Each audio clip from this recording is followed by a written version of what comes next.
We're now recording, Larissa. Yay. So how are you? I'm good. How are you doing? I'm good. Before we start, I had a question because I saw on social media Reagan girls lost right in the playoff Yeah. a couple of nights ago. Do you go out and do the games Yeah, for I the was boys there. and the girls? Mhm. You do? Yeah. So my assistant covers the boys, and then I took care of the girls. We both decided to go, even though we were at the same location, just to keep it normal for the coaches, for the players. They have a set person that way. So yeah, unfortunately, we lost. Do It you sucked.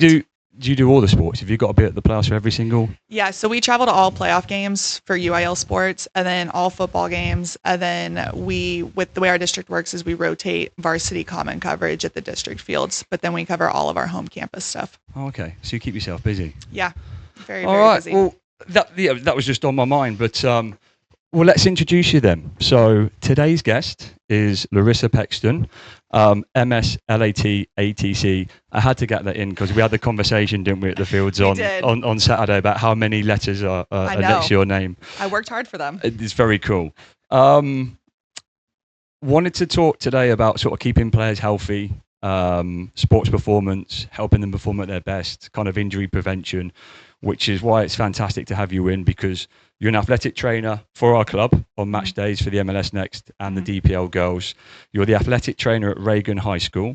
Had your master's from Texas State. What was your master's in? You sent it to me, but I forgot. It's a master's of science with the emphasis in athletic training. Okay, Yeah. very cool. Had your teaching certificate, over 7+ years experience in this field. Yeah. And then was there one other thing that you had? Well, I mean, my bachelor's from University of Missouri, but And that was right. Are you from Yeah. Missouri? no, I'm from technically Washington State, actually. Oh. But we moved to Texas in 2009, and so I've been here ever since. Like, what made you come to the great state of Texas? The economy crashed. Oh, okay. Yeah. We won't go into that. So, but look, it's brilliant to have you. It's an important topic. I think it's going to be an important conversation for everyone involved.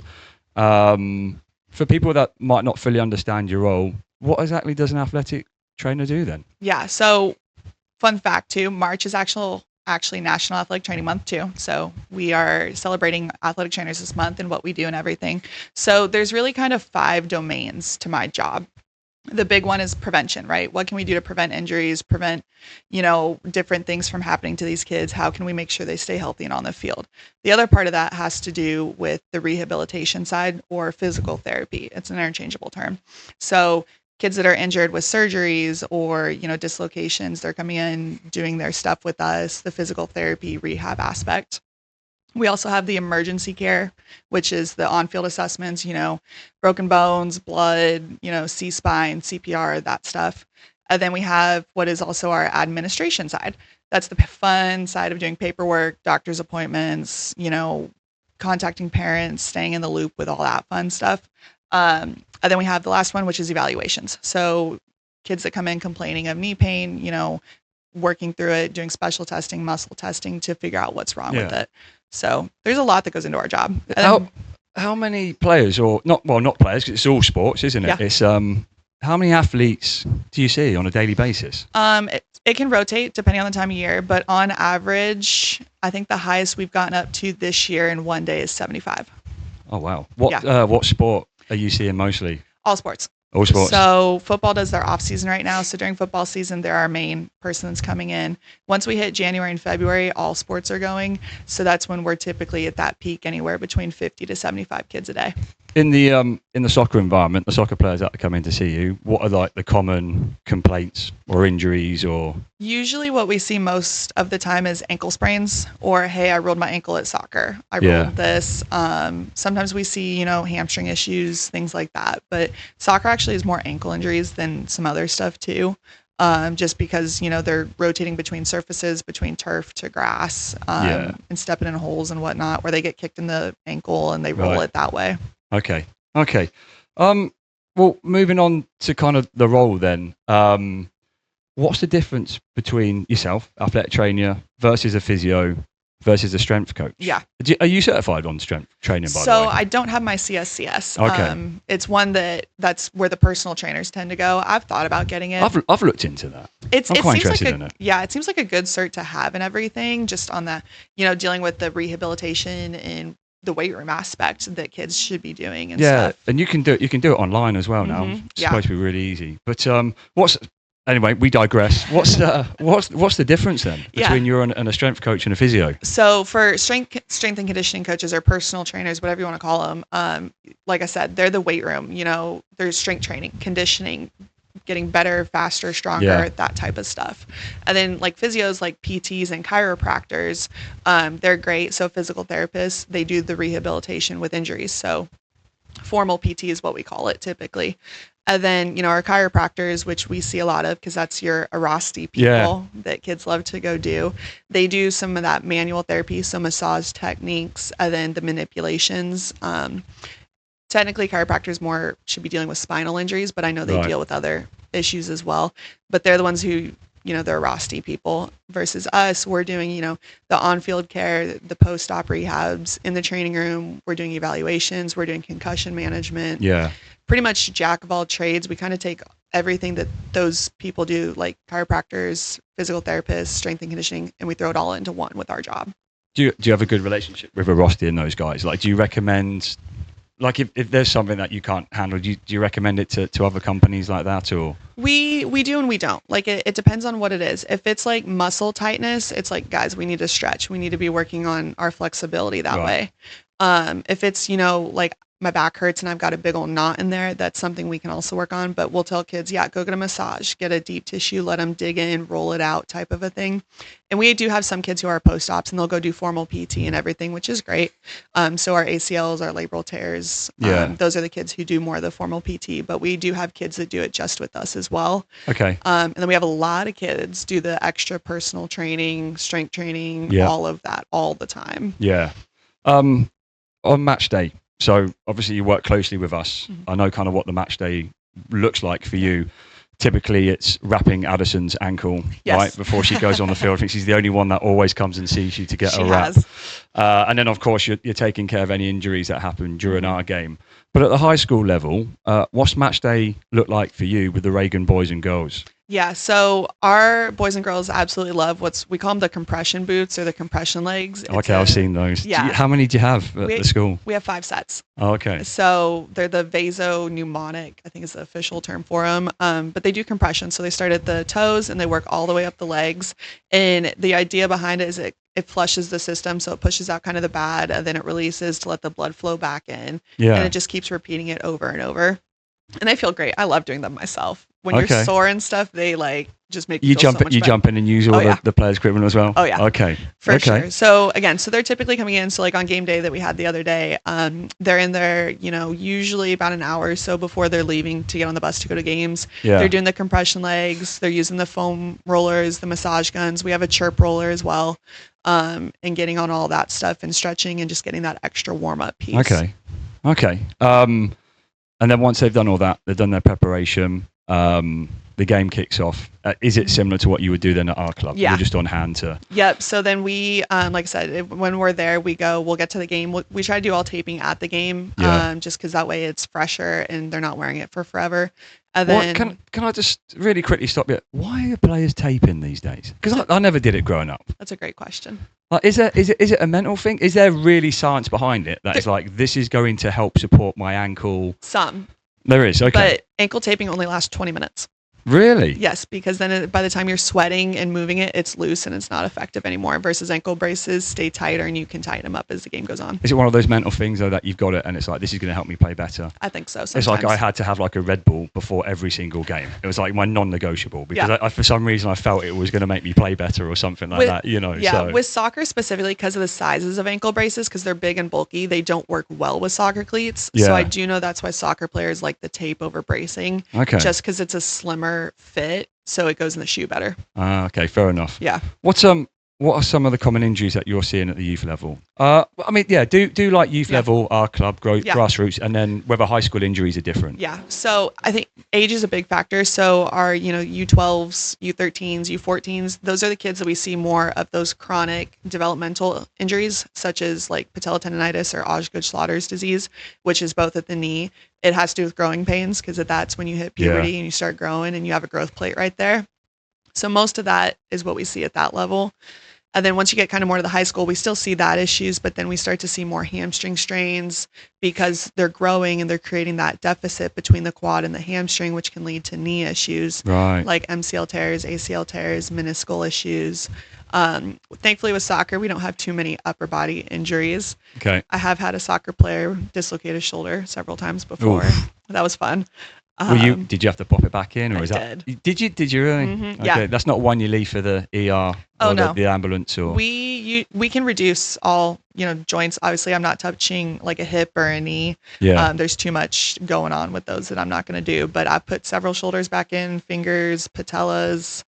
I haven't done an ankle, which I hope not to. Right. And I've done 2 elbows. Oh. Yeah. Okay. I've got a picture of all these bent fingers now, and brilliant. Okay. Yeah. So, all right, they're the most common ones. I suppose the older it gets, do the injuries get a bit more severe? Yes. Yeah. So usually at that younger age, it's growing pains. It's chronic issues. They're developing. They're learning how to be an athlete and what that actually means within sports. And then by the time they're in high school, that's when we start to see more, strains, sprains, specific injuries versus I just hurt and I'm just sore everywhere. How do you communicate with the coaches and players regarding sort of any injuries? Yeah. So when I'm out here and stuff, I always, depending on when the kid gets injured and stuff, either at halftime or after the game, go check in with them. Sometimes we'll have the parents come over and I'll touch base with them as soon as they come over. When we're at school and stuff, we have our rank 1 system that we document everything through, and we send an email out to our coaches that way. Yeah. And then we also, we'll call them, text them. I see them all day, every day. So we'll go seek them out if we need to. And then again, we'll call parents, text parents, work on getting kids appointments. So pretty much all the time we're talking. In your experience, are they pretty good at communicating with you regarding any sort of injuries or tightness? Because I've seen it in plenty of situations where a young player, they just want to play. Yeah. They just want to play. And they don't want to show any weakness, and they don't want to show that they're hurt because they'll get taken off and then they might not go on again. So they'll play through the pain, right? And they'll make it work. But are you finding that the modern player these days communicates a bit more and is a bit more aware about? Yes and no. I think we have our kids who over communicate. So every little thing must be something really severe and I can't push through it. Yeah. But then you have your other kids on that spectrum where something's been hurting and I just keep going and going and going to the point where it's like, okay, now I physically can't go anymore because it hurts too much, or we make it worse. So, I looked at a middle schooler a few weeks ago that he had a giant knot in his quad because he had probably had a quad strain, and he just kind of kept going and going and didn't stop and take care of it. So we see a lot of that stuff. And I think it just depends on, how the kid grows up and whatnot. Are they going to push through a little bit of pain, or are we not going to push through any type of pain? Because I tell my kids all the time, a little bit of pain is okay. It's okay to push through some pain. It's the sharp stabbing pain that we don't want to push through. Okay. Yeah, that makes sense. Is there anything that you think coaches or parents misunderstand about your role? I think just sometimes not understanding the profession and what we do, which is very, normal across the board and stuff, even though we're a growing profession still, and we're at pretty much every high school throughout the state. So I think it's just knowing what we do and how we operate. We are licensed healthcare professionals. We're not doctors. Yeah. I like to play one on TV sometimes though. But, understanding our job and what we do and what we're qualified to take care of is a big part of, I think, just what we struggle with sometimes. Okay, cool. Before we jump across to injury prevention, you might have you mentioned it a little bit, talking about some of the injuries, but are there any other kind of early warning signs that players ignore? Because you just mentioned there, there's knots, or it's a bit of tightness, or you could play through that. Yeah. That's not going to cause you any problems. But are there any warning signs that players ignore, or what are maybe the main warning signs that we need to be aware of? Yeah, I think it's maybe not that they ignore it, but understanding, injury and how it looks on the body. So knowing a bruise versus swelling, what actually the swelling looks like. What does a bruise actually look like? Knowing a little bit of, knowledge about their body and what injuries can occur, I think is something that they kind of ignore, they don't know what to look for. So, I don't think they ignore it too much. But I would say that, one thing kids do ignore is getting sleep. Right. Yeah. They do not like to sleep. What's your recommendation? I tell my hours? kids at least 8 hours. Do you reckon they get it? No, No, I not don't. even close. No, I had one of my players at training the other day. We were talking about it. Was just like, yeah, I go to bed at like 12 and get up at 6. And I'm like, you're an athlete. 6 hours isn't. No. It's not enough. I can't do that for the, very yeah, long. like the amount of stuff that you're doing, your schoolwork. Mhm. You know, you're doing track, you're doing soccer, you're doing Yeah. this and that and the other. Like, you gotta get that rest. Yes. It's like the only chance or the only time your body's gonna fully heal and repair itself, right? Exactly. So Sleep is best. all right, so we're advocating for, what did you say, 8 to 10? 8 to 10 hours. 8 to 10 hours Every we're bit of it. advocating. Anyone listening, 8 to 10 hours. Yeah, every night. Does it matter what time they go to bed?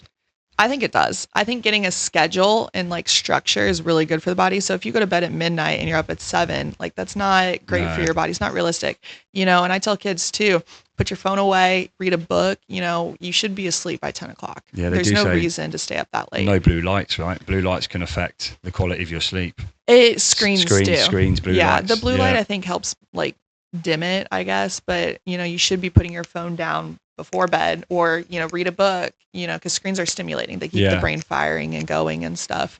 Oh, that's right. Sorry, the blue lights are like the blockers. Like you can get the glasses. Yeah. Yeah, I have a pair. They're great. Yeah. Yeah. Okay, so yeah, they said what? No screens like an hour before. Yeah, and let your Yeah. body just wind down and fall asleep, and let that melatonin kick in. That's gonna be hard for a teenage player or a teenager in this day and age. It's you know, very put hard. The phone away. So, I know they love their phones. Yeah, watch this podcast first, and then put your screen away after that, right?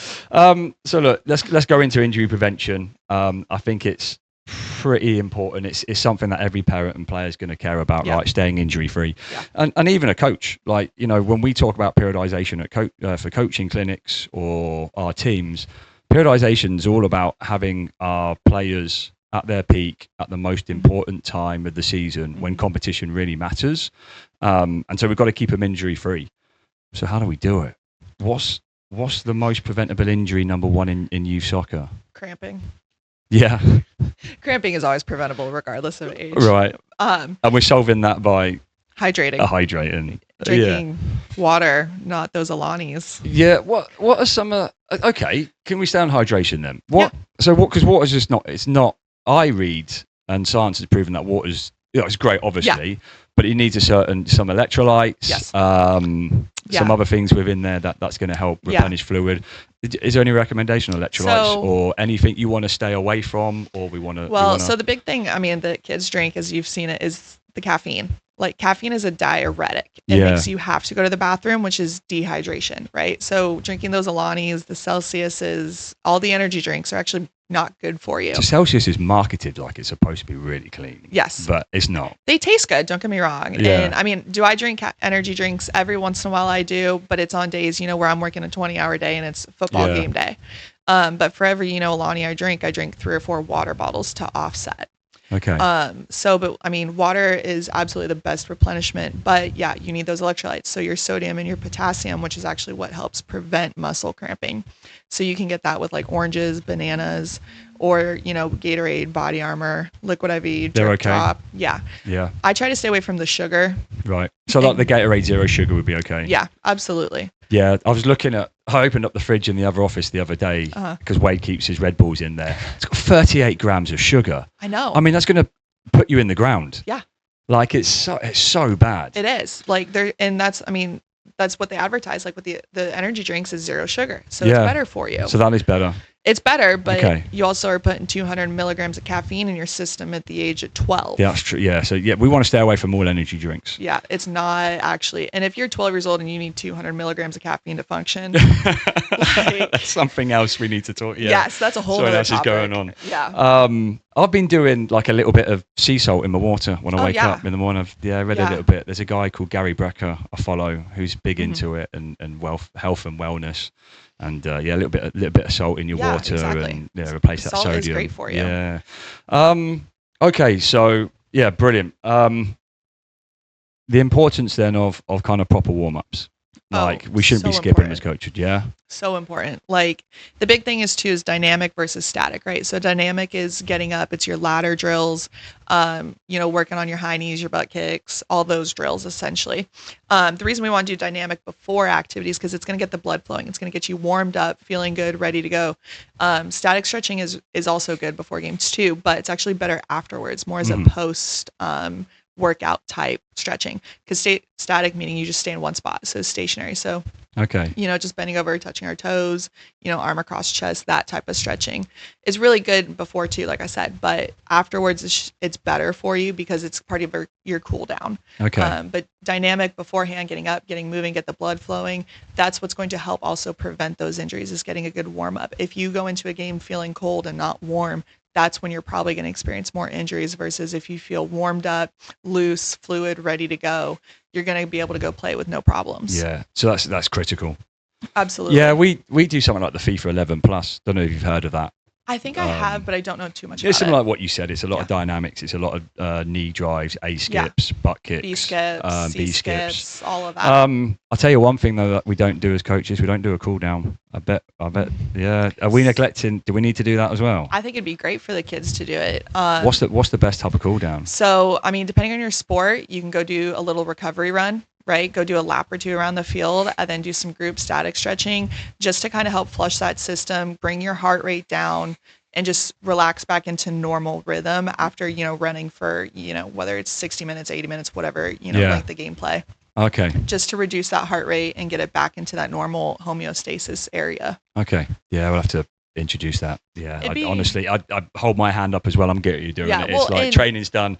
Most Thanks, coaches ladies. don't. Like they look at it and like, cool, played a game, have a great day. And high school coaches are guilty of it too. Yeah. I mean, every kid is guilty of not getting a good warm up, in my opinion. What should they do immediately after the game? Hydrate. Yeah. And then probably get some food in your system. And by food, I mean, some healthy foods, some protein. So we're not doing McDonald's and probably not on the way. Is Chick-fil-A okay on the way home? It's not the best, but okay. It's not bad. I love Chick-fil-A as much as the next person. My daughter's 6, so she gets yeah. she gets a Chick-fil-A or something like that on the way home. But for our competitive players, yes. Yeah, it needs to be high quality. Yes, it needs to be clean. Have protein, some vegetables or some fruit, get some carbs back in your system. And I mean, that's one thing I've heard some kids talk about too, is they're like, well, I had carbs on game day for energy. Like, that's great. That's what carbs are meant for. But if we're trying to bring energy into our body to be able to compete, we need those carbs the day before. Yeah. So they're actually in our system ready to be used versus beforehand. I don't think they need to be scared of carbs. There was this funny thing going around that we shouldn't, one of the diets or something, was like cut out all carbs, but it's like, nah, they're pretty essential. Don't do that. Yeah, especially don't as be an afraid athlete. of it.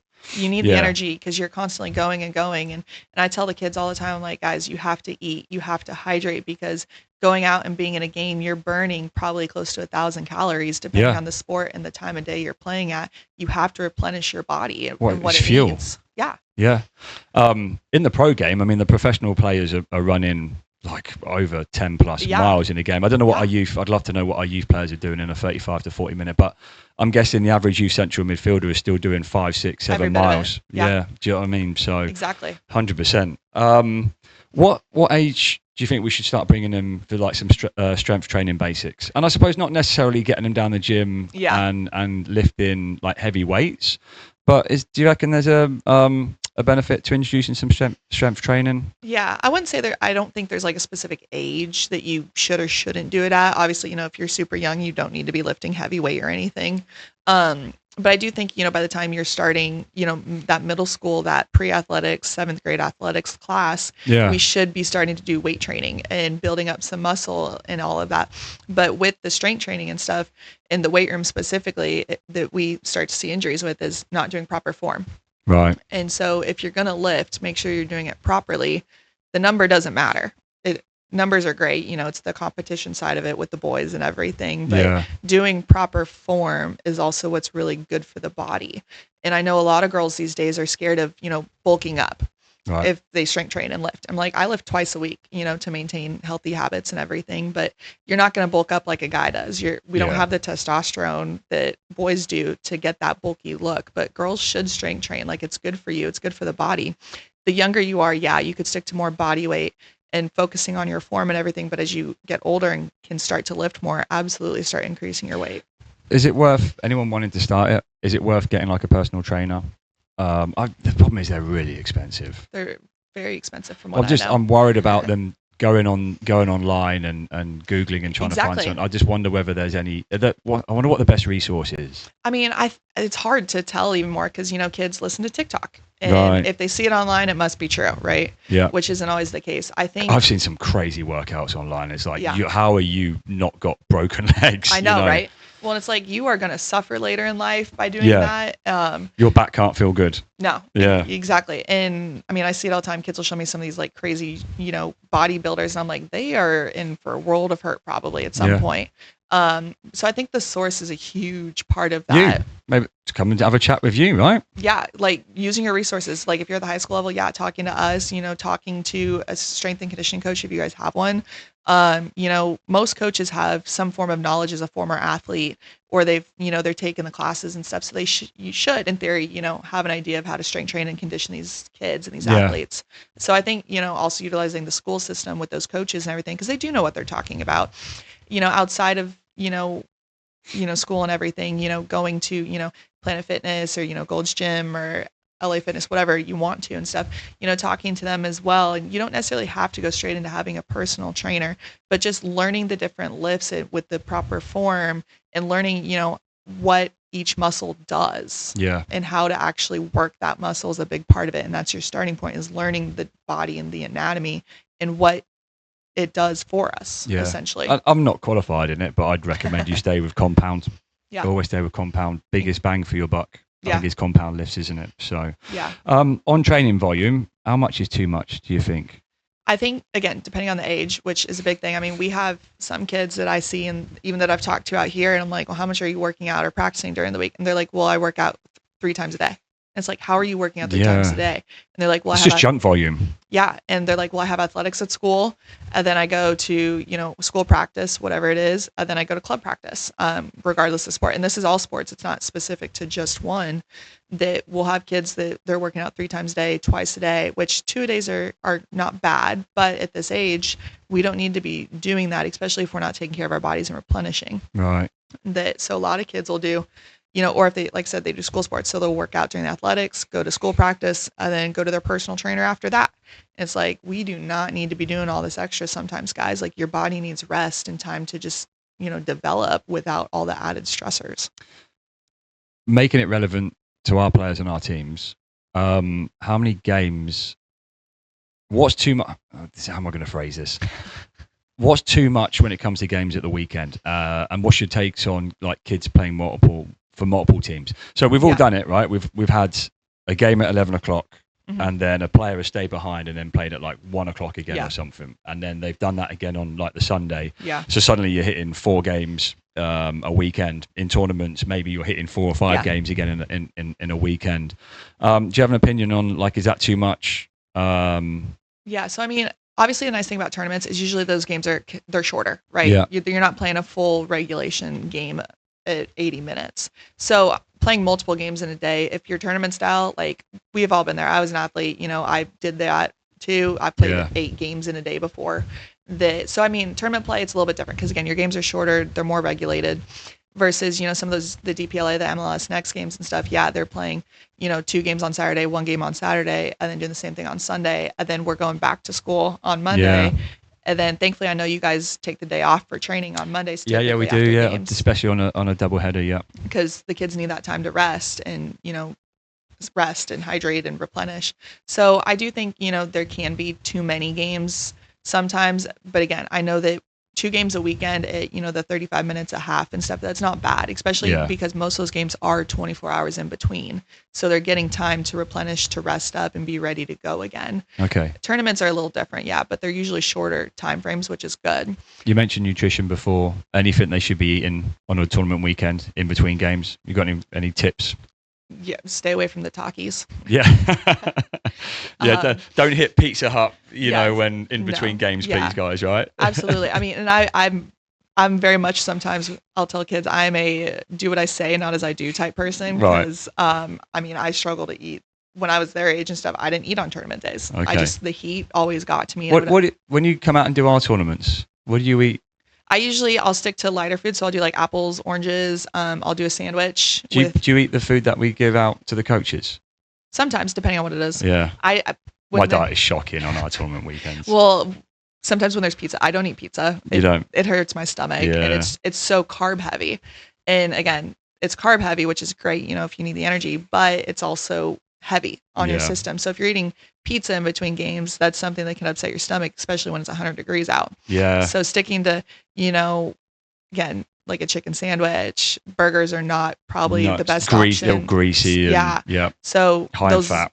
those lighter fruits and, food and stuff that's going to give you that energy and replenish, but it's not going to make you feel heavy and waterlogged to the point Yeah. where you're going to go puke. I started having the players bringing out like these applesauce pouches Yeah. to eat before and Exactly. during the game, and Yeah, like it's little things like that. quick energy. Yeah. And I know quick fire carbs. Yeah, I know the one team too eats oranges between halftime, which is great. Yeah, see, we always used to make fun of those YMCA kids and parents when they brought oranges at halftime, but I it know. turns out they were onto something. They were onto something. Yeah. Right? I mean, even as a kid back when I played soccer and stuff before I switched sports, we had oranges at halftime and stuff, or some apple slices. Fruit snacks will work too, the applesauce, All something right. for some quick energy. Okay, you hear that, parents? The orange slices are making a comeback at They are. halftime. Yes.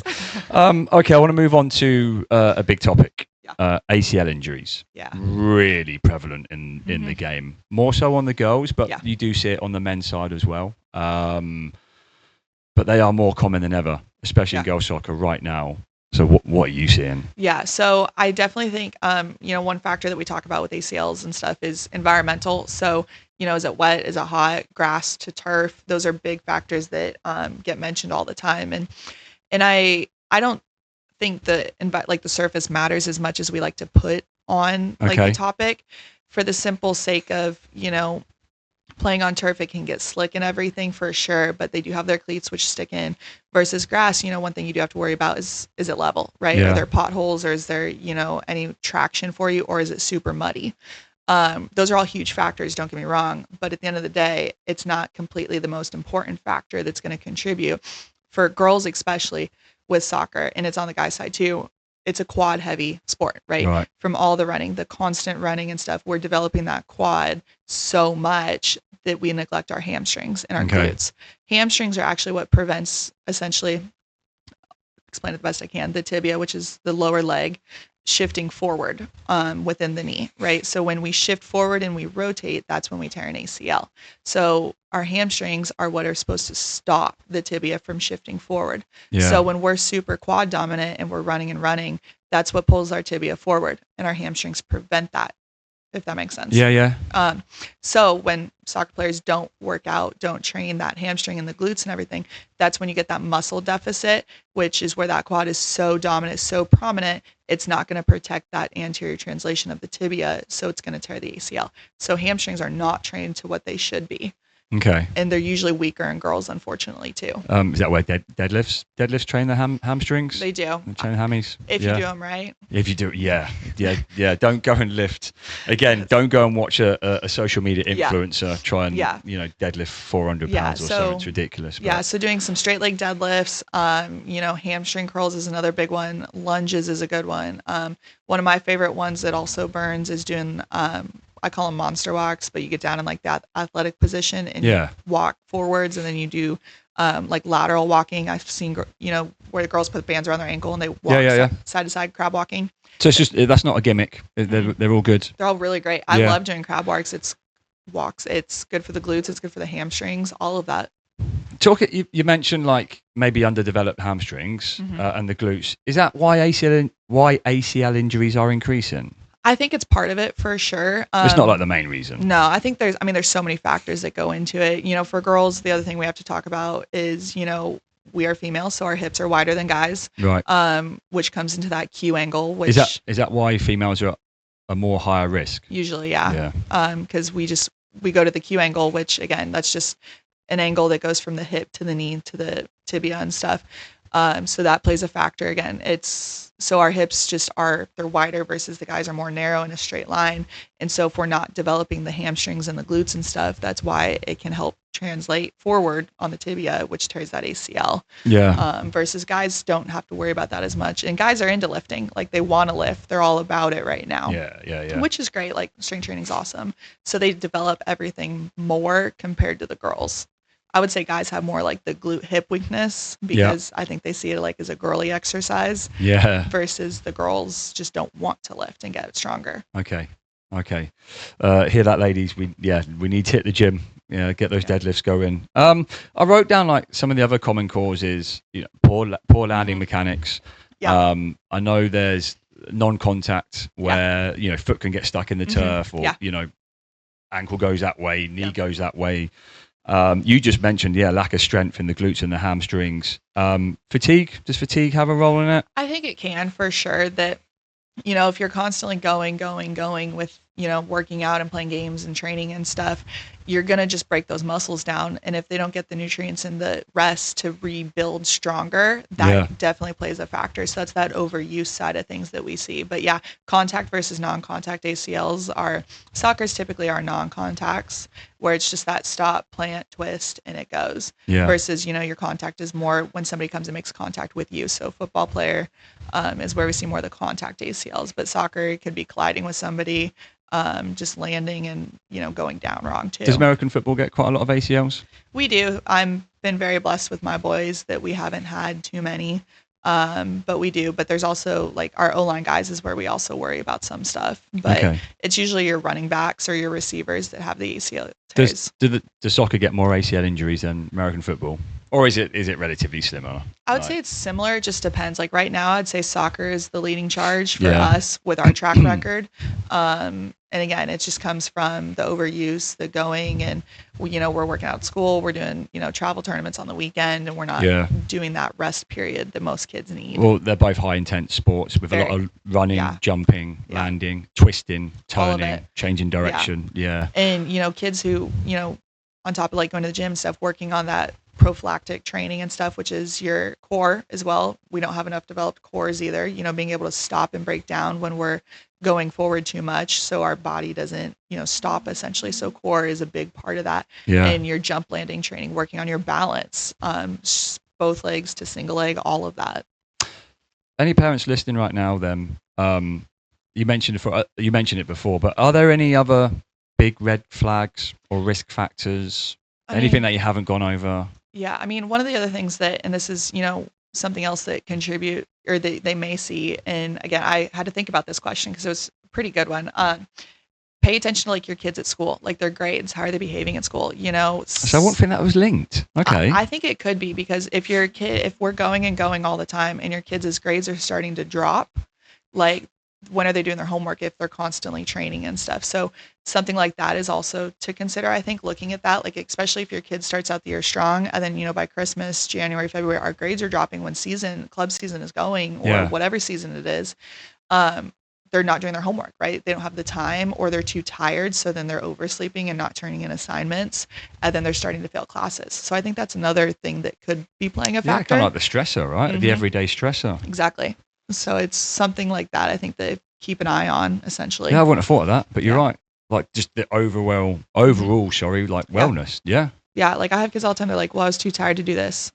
Okay, I get that. Why are we too tired? Well, then they had practice and they went to strength training, then they went to bed as soon as they got home. So they're not doing their assignments. So then they're, using class time to get caught up, and then they're not learning the material and all of that. So I think grades also are a good way to kind of track how your kid is feeling and doing. Yeah.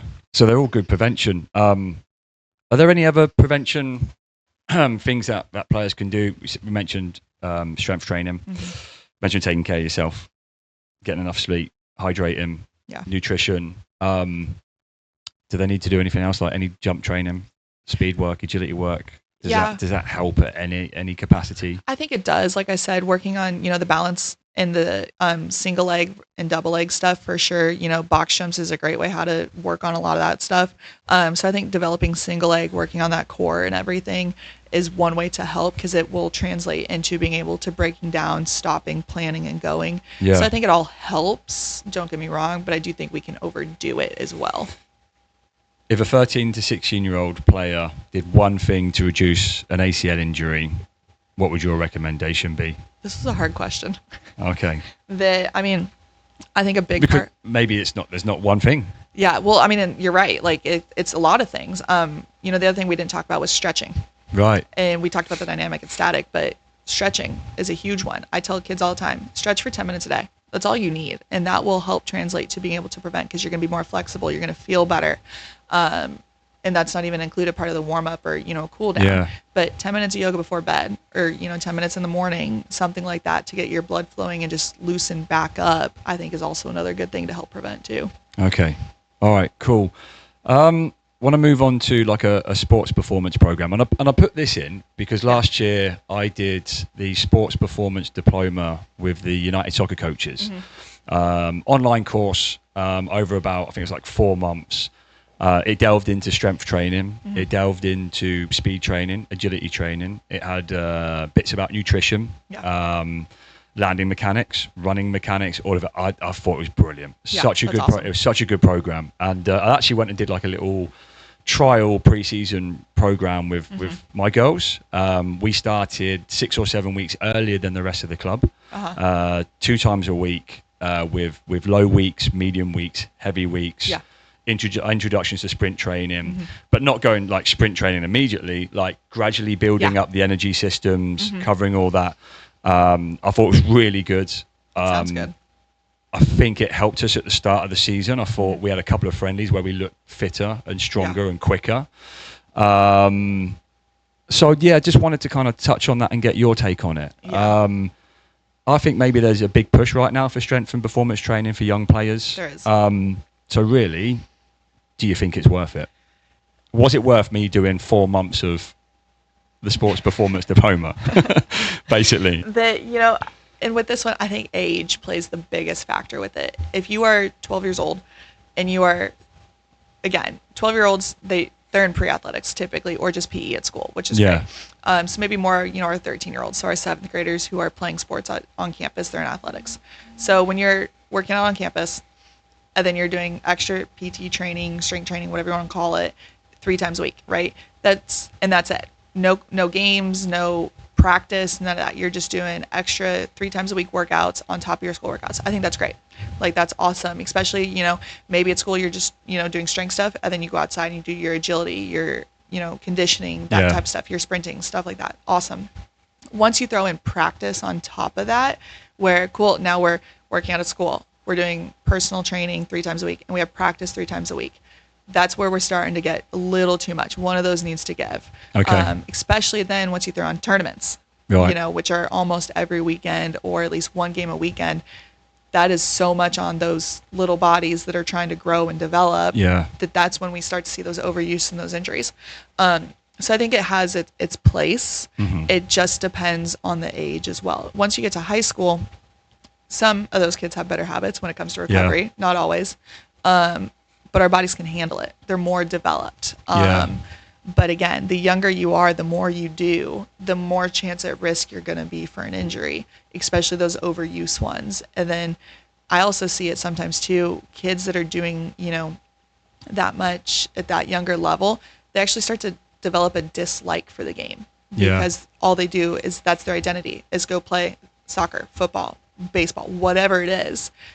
They start to realize, well, I don't actually want to play anymore. So by the time they're, a sophomore, junior, So they kind of high burn school, out. They burn out. They burn out. Yeah. And that develops into everything. So by the time, they get to high school, junior, sophomore year, they're like, well, I don't want to play anymore. Like, I'm just tired of this because of the burnout factor. So I don't think you can do too much, absolutely. Yeah. But I think if you do it within moderation and you take rest periods and off seasons, it's okay to be doing it, 2-3 times a week outside of school as well. Yeah. And then again, once season starts, you just got to be smart about it, and you don't need it because you're already burning everything and you're getting it done. Well, I think there's a couple of things there. My instructors, when I did the course, said it's designed for 14-year-olds, 15-year-olds and up. Yeah. However, introduce 11 and 12s and 13s to body weight exercises. Absolutely. And proper technique and proper running mechanics. But any sprint training, any agility work, is really geared. Strength training is with weights is geared towards more 14 and older. And then I suppose communication with your players will be critical, because I built I built the work into our training. Yeah. But that's not factoring into what they're doing with their personal trainers. Mm-hmm. Some are going technical training, some are doing speed and agility, some Yeah. are running around the block with mum or dad, going down the park. I guess if we don't know that they're doing Mm-hmm. it, and then we're putting this additional load on as well in our training, Yeah. like it's a sprint day today, but they've already been sprinting at school. Yeah. That's going to go south pretty quickly. Yeah. Very quickly. Yeah, Okay. exactly. So, and again, I think, being able to incorporate the different types of training all the time. Like I said, so if it's an upper body at school, okay, we don't need to also, go do an upper body personal trainer workout, right? We already destroyed those muscles. They need time to replenish and heal. Same thing with lower body. If you had a running day at school and you're going and doing, another running conditioning type practice with whatever it is, your legs are going to be trashed. They're just dead. How do we educate the parents then for the average coach? So I'm lucky that I went and I did the club paid for me to go and do the sports performance program, right? But our average coaches don't have this license. Might be unaware about the delicacies or the details in it. Like how do they educate the parents? Yeah, I think we're in a culture, and this is just in general too, that unfortunately, and parents are great. I love parents. I deal with parents all the time. They're awesome. But sometimes our parents push too much. They push their kids to go do this, go do that, do all these trainings and workouts and everything because they want them to get recruited. Yeah. And that has a whole nother factor. That's a whole nother topic, is getting recruited. But, they think that by doing all this extra training, it's going to help their kid get recruited or, do better X, Y, Z, which again, at the age of 13, you're not getting recruited. You still have another 4 years before anyone's going to look at you. So I think, the parents also need to realize where their kid is at developmentally and have, an understanding of what their bodies are going through and developing, because we're in a different culture compared to, when we were kids and stuff. My mom would be like, go outside and don't come back till it's dark. Right. And we would just make up our own stuff. Right now, parents... Those were the days. They were. Yeah. Yeah. And we got into some shenanigans back then. Oh, yeah. Yeah. But, parents, they want to, my kid, we're going to get recruited. We want to go to college. We want to play soccer. But at the age of 13, do we actually want to go play college soccer? That's still 5 years away. Mm-hmm. And if we start pushing the kids to do all these personal trainings, all this extra stuff, they're going to burn out. They're going to develop a dislike for the game. Yeah. And I see that happen quite a bit with lots of sports. Like, some kids are only going to play through high school. And the amount of kids that actually get to go play college sports is decreasing quite a bit. Most kids are very lucky if they can go Division I. Most kids go Division III or Division II. So Division I athlete is not made and starting at the age of 13. Yeah. So what do you think is the best way to design the training program like that then? Because you're going to have players that are going to want to do it all, right? So you're going to do your 2 or 3 times a training session with SA United, and they're going to go and want to work with Pass Soccer Academy or SABs to get more touch on the ball. Perfect. All right. They're going to want to go to uplifted training, right, to get the strength training. Okay, brilliant. All these programs, us and them, we're all beneficial. Yeah. But how do you build the training program where it's not too much? And is it okay for like me one day to spot that in training and say, do you know what? You probably need a night off. Yeah. Don't come to training tomorrow. Absolutely. I'm not going to hold it against you, but you look knackered. Absolutely. No, and I think that's great to do that too. I mean, I tell kids too, some of my coaches are like, well, I did XYZ yesterday. I'm like, okay, you need a day off. And that also goes back to... But we can all coexist. Absolutely, 100%. And that's also, I think, with where the parents need to have an idea of what their kids are doing at those trainings, right? So if it's a day where, they're doing stuff with you and they're working more on that agility aspect or the sprint training on Mondays, okay, on Tuesday, we don't need to be doing sprinting. Right. Go back to it on Thursday, and take Tuesday to do more of that upper body core type of workout, rotate it every day as best you can so that we're not overloading those muscles over and over again. And make Wednesday night cool. That's our pass night, right? That's where you get all your extra touches on ball and you're working on all those fundamental skills and everything. And then the next day do an upper body workout. Right. You could do lower body for sure, depending on how much running you did the day before, because running is still good for you as recovery aspect. But if you did, an hour and a half of getting touches on the ball Wednesday night, doing practice with training or whatever it may be, take a little bit of time off from that on Thursday. Yeah. Work on doing that recovery run, work on just doing some strength training, building those muscles up, and then Friday or Saturday, go back to it. So, you know what I don't think parents realise is that every single action in soccer uses up an energy system, even if it's passing, striking, dribbling with the ball, heading the ball. Like, it's not just running and cutting and turning. Every time they touch a ball is also an energy system coming into play. You know. So yeah, you're right. Like, if you train the night before or it's just been a technical training session and maybe you didn't do as much running, it doesn't matter, right? No. Because the body's still been, working, working physically and mentally. Yeah. And I mean, there's the thing called, recovery runs and stuff like that. You know, that's what baseball pitchers do, is they go for a recovery run. Our girls soccer team, they do recovery runs the day after stuff.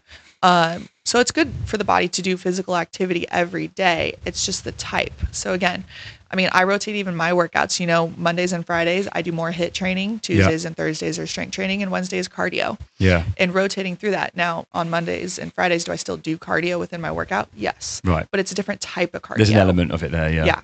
And so I think just having a better idea of what my kid is doing and how it's affecting the body, and being able to stagger those types of extra trainings is the way to kind of look at it. And again, there's no perfect way. And every kid is different. But I also think parents need to know taking a break is okay. Yeah. It's okay to have an off season where your kid is not doing any extra stuff. Again, if they're, 7th, 8th graders where they're doing athletics at school and that's their workout for the day. Okay, give them that time, for a month, and then go back to start doing and stuff and increasing activity again. But it's okay to take a break. And I tell kids too, you need an off day. You need a rest day, which is usually Sundays for most kids. Right. Unless there's, a tournament or whatever. But if we can have a day off during the week where you can sleep, hydrate, refuel everything that you just burned all week. Yeah.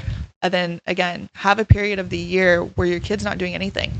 Relax. Yeah. Let them just be a kid for a little while and just do regular workouts. Such good advice. And go and do research on it, parents, because it's also, you see it online. Team, no days off. And it's just like, and you can't go 7 days a week. You can't.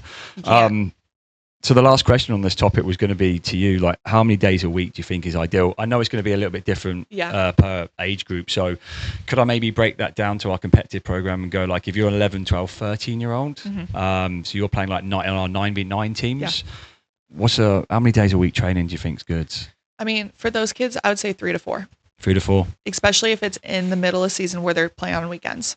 If they're, and even that's a little hard on their bodies too. Yeah. But, workouts at school, and then an extra 3 or 4 days max. They'll be middle schoolers, won't they? Yeah. Yeah. Like max 4 days. Don't do anything more than that, because again, that goes back to the factor of when are they sleeping? When are they getting other stuff done? When do they actually just get to go be a kid and hang out with their friends? Yeah. Anything more than that, their bodies just start to break down, and that's when we really see the uptake in injuries. 14 and up? 14 and up, so you're freshmen roughly, or some 8th graders. I mean, 8th and 9th graders and up, do you want to do that? Yeah, 8th and 9th, that works. See, ages can go either grade level sometimes. So your 8th grade, 9th graders, again, probably 3 to 4 times a week. Again, I would say around that range. Once you get to more that sports specialization and stuff, once you're, the 15, 16, 17 years old. Yeah. I think our bodies can handle it more. So you can do, probably 2-a-days for longer, every day. I had Heather on, Coach Boss. Sorry, Coach Boss. Go Rattlers. Yes. At like episode 2, right back in kind of December, and she told me, but I can't remember how many days a week are the girls and boys soccer teams players training? So again, they rotate. During season specifically, the girls do, I want to say they're in the weight room 3 times a week in the morning, doing basically, again, getting the body flowing, lightweight, more reps. They're not doing anything crazy heavy, trying to, build muscle during season. That's not what it's about. Outside of season, I think right now they're doing soccer twice a week, and then strength training, conditioning 3 times a week. Right. Which I think is very normal. And that's what, most soccers do. I think our boys team does more soccer more often. I don't think they do as much weight room stuff. I assume it changes as the season kicks off and they have their district play and their run for the playoffs, because then suddenly they're playing 1 to 2 games a week. Yeah. So how does that change it? Do the high school coaches factor in periodization a little bit with their training? Yeah. Or how much How much do you get to have an input on their training load? Not as much. Again, it depends on the coach, depends on the season. So for girls especially, they don't need to be, lifting heavy. So I think during season, like I said, I think they were strength training Wednesdays and Thursdays. But then they also were doing recovery ice baths that day too. Okay. So they were doing more of that recovery stuff right after, getting the body moving, feeling good, and ice baths. Okay. Again, our boys team, I don't see them in the weight room as much as probably what they could be. But out of season, again, they're in there at least 3 times a week, 2-3 times a week, working on that stuff. And the good thing is with Coach Boss, obviously her daughter plays for Reagan too, and we know her. So she has that extra layer of knowing girls and how her body develops as well. Yeah. So I think it's a little harder when you're a guy coaching a female sport and understanding some of that stuff as well. But I mean, I have, my baseball team, they lift on game days. They go do a pregame lift where it's mostly body weight stuff. It's all about just getting the blood flowing and getting it moving before a game, so you're warmed up sooner going into games. But it does change depending on when you're in season and stuff versus when you're outside of season. Did the boys win that playoff game?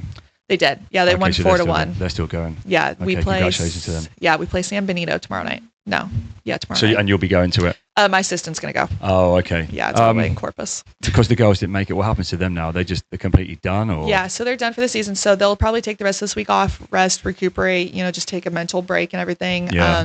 And usually, and that's across most teams, is once they lose, they'll take about a week or 2 off. Okay.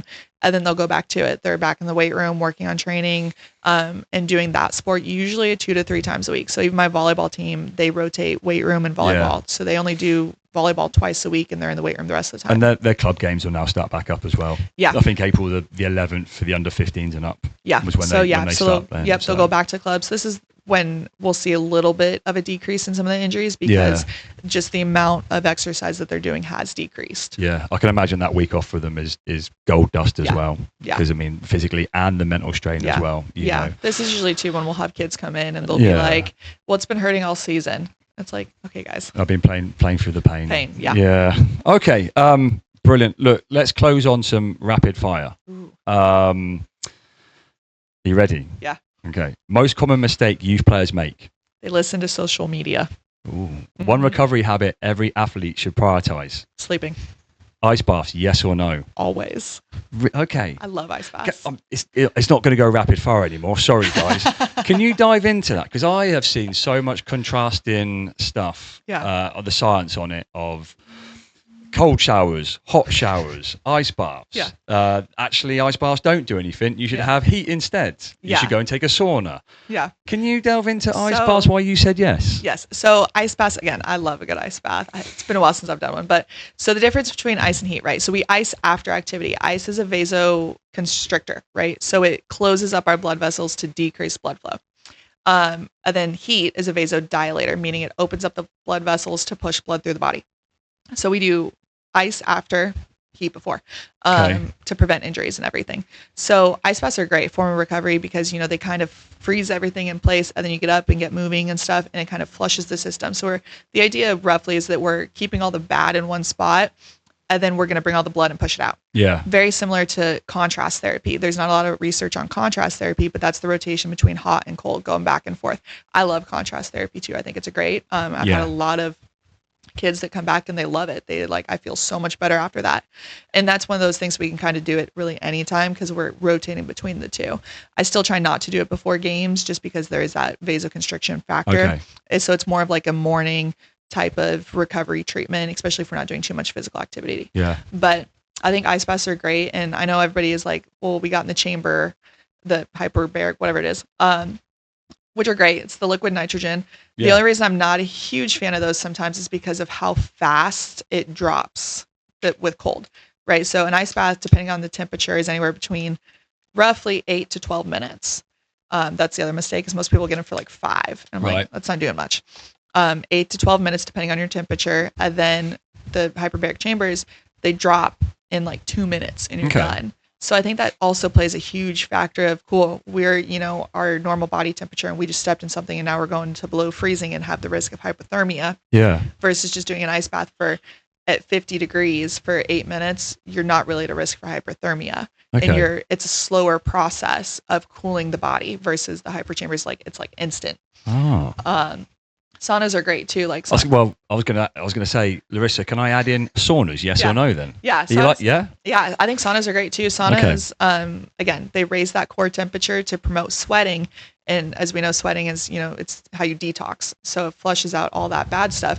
The issue with sweating, though, is it can be very dehydrating, right? So you're getting rid of all the salt and the fluids. So you've got to make sure you're replenishing if you're doing saunas. Yeah. But I love contrast therapy, going back and forth between the two. I think that's an awesome way to do it. Thanks for delving in. Thanks for interrupting rapid fire and delving into that. No, it was me. That's cool. All right, taping versus bracing. Bracing. Why? So braces last longer. Taping, depending on what we're taping, it's 20 minutes and it's done. Okay. It's goner. Yeah. Oh, yeah, you mentioned that at the start. Yeah, and like I said, the only reason with soccer players taping, I get it, is because the cleats, it makes it easier compared to the braces. They get bigger and bulkier.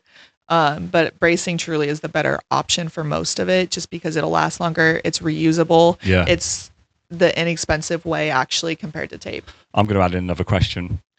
Grip socks, yes or no, and what's the point of them? Oh my gosh, that's the thing at the moment, isn't it? Yes, the kids come in, they're like, "Where's the scissors?" I'm like, "Why?" And they're like, "Well, I got to cut my socks." And yes or no, grip socks?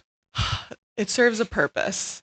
So the boot, because the boot doesn't slide around, right? Yeah. I see the logic. I get it. Every time they come in and they cut up a pair of socks, I'm just like, that's like $20 down the drain. And they have to buy more socks. It's like marketing department. Yes. Well done for grip socks. Well done. It's like, can we get the long soccer sock with the grips on them? Parents are suddenly spending hundreds of dollars on socks. Yeah. I know. Which again, I look at that. I'm like, oh, if you were my kid, I'd probably kill you. Okay. I think it serves its purpose, and I understand the reasoning behind the grip sock. I get it. I think it's one of the funniest looks, though. Yeah. I chuckle every time. What? What? Then their shin guards fall down. Yeah. So it's not solving all problems, is it? No. Grip socks. One thing you wish every parent knew. Stay calm. So when your kids are injured, and I see this all the time, especially depending on the injury, we panic. And I know that also comes from, they're not in the medical field. They don't know, right, what's wrong with their child. I absolutely understand it. But stay calm. I've had a lot of parents over the years that, there's an injury that occurs and they panic. Mm-hmm. They freak out. Now, when I understand if it's a broken arm and your arm's going the wrong direction, I understand where you want to panic because that looks gnarly. Not everybody can handle that. But facial expressions are everything for these kids. I see a lot of parents freak out over small stuff like that. Not small, it means major injury. But your kid sees your face and they feed off of that. If you're staying calm and collected, your kid's also going to stay calm and collected. They don't need to be panicking and seeing you panic because it's just going to send them over the deep edge. Parents who do tend to say, no, cool, we're getting this taken care of. They're calm and they're keeping it inside. It does help the kid overall, I think, quite a bit.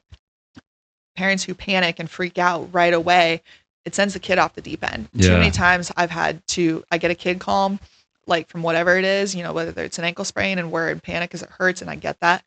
And I get them calmed down and it swells up like a golf ball, right?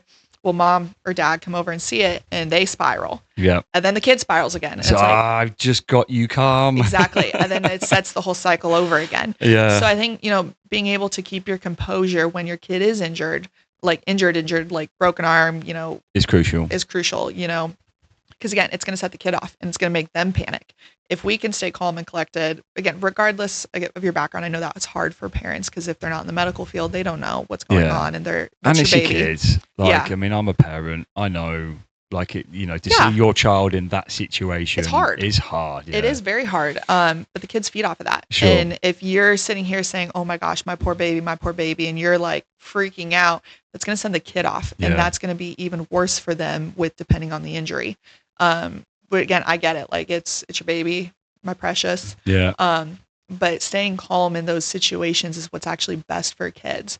And again, not every single little thing needs to be an immediate, let's go to the urgent care or ER. Right. You can wait 24 hours sometimes with some stuff. It's okay to, let's see how it feels tomorrow. Now, again, if it's a broken bone, we're going to get an x-ray. Go on. Yeah. Or if it needs set or surgical or whatever. But there are times where it's like, okay, it's okay to, let's take the night, let's do it tomorrow. Okay. It is okay to do that with certain injuries and stuff. It's not detrimental to wait a little bit and to see how the kid reacts overnight. And I do that with kids all the time with injuries. I'm like, well, let's see how it feels tomorrow. We'll go from there. Head injury quickly, concussion. recommendations, go and get checked out straight away. I think anything with a head, would you say go and get checked out? It honestly depends, actually. So Does it? Okay. So I am, again, depending on the kid and depending on the sport and the time of year, let's wait 24 hours. The reason being with that is, and I'll use football because it's usually football season, and soccer, the beginning of soccer in the fall is heat. If we're out here, you may have hit your head, but you're also out here sweating. You're probably dehydrated. You don't have food in your system. So that headache that you're feeling, it could be dehydration. It could be the lack of food, fuel, all of that. Wait 24 hours. See if they still have symptoms and they're still complaining. Yeah, take them. Go ahead and go. But sometimes kids can go home once you get food, fluids, and rest. They'll usually wake up feeling better during that time of year. So again, I usually try to wait sometimes 24 hours. Now, if it's a kid who's looking at me and they're like off in space, they're comatose, yeah, go ahead. Let's go to the doctor. Okay. Let's go right now. Okay, that's good information. But yeah, sometimes you got to rule out those other factors. And the other one is anyone at home sick, especially at the beginning of the school year? Who's sick? Because everybody's sick because all the germs are back.